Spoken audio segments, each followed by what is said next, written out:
Apologies for the delay on my demo for self-help for headaches, but I've been waiting on a tripod.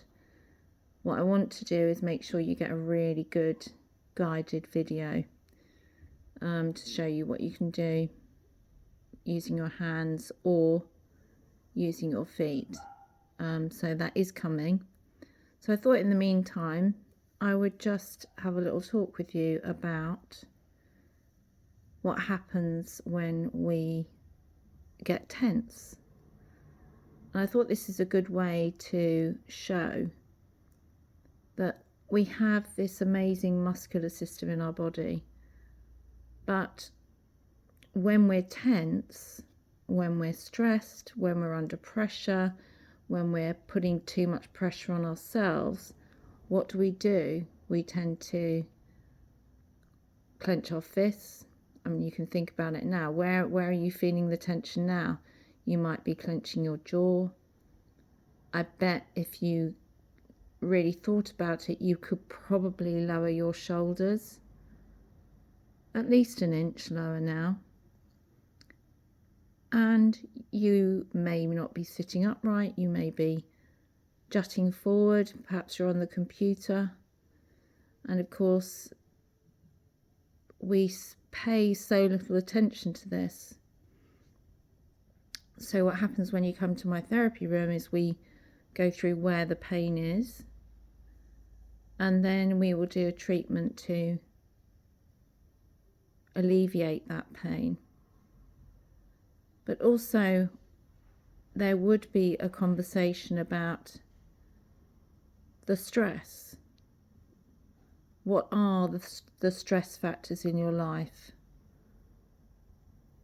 What are the big no-nos? What gives you that tense stomach and makes your jaw clench? We've all got them. But if they were getting overwhelming, then I would definitely consider reflexology and hypnosis, because hypnotherapy is an amazing way to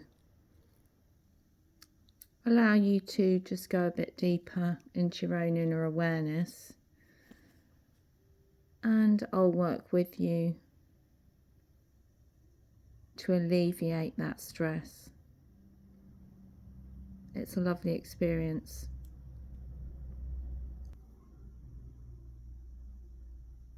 So why might we think about hypnotherapy and reflexology as a combination?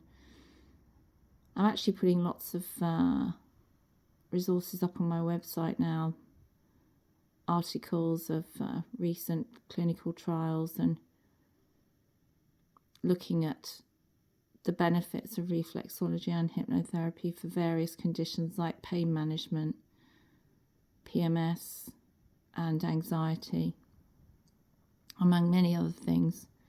But if you look at the spine here, you think how tense we are in the spine, and then look at how that spinal column innervates, means like the nerves go out all across the back, down the arms, down the legs, and into the stomach, into the head, into the jaw. And that's why we get those feelings of, and of course you do have to check with your doctor, but that's why we get those stomach issues, and we get tingling sensations up our arms and immediately panic, and the headaches, we can get so worried. And so health anxiety is a very common condition that I see, and reflexology and hypnotherapy are both great ways to show how quickly and easily you can reduce that anxiety, and also how you can become more aware of how the mind can affect your symptoms, because it really can. The moment we start thinking negative thoughts, it immediately impacts on our body. And the trouble is we keep going and going and going, and that's the worst thing we can do. We've got to stop, pause, take note of the issues, and then move on to a healthy way of life, having a better understanding of what you need in terms of well-being. It doesn't mean weeks and weeks of therapy. It just means becoming much more aware of where the issues are, both in the mind and the body. And then my job is to give you all the techniques you need to feel well again.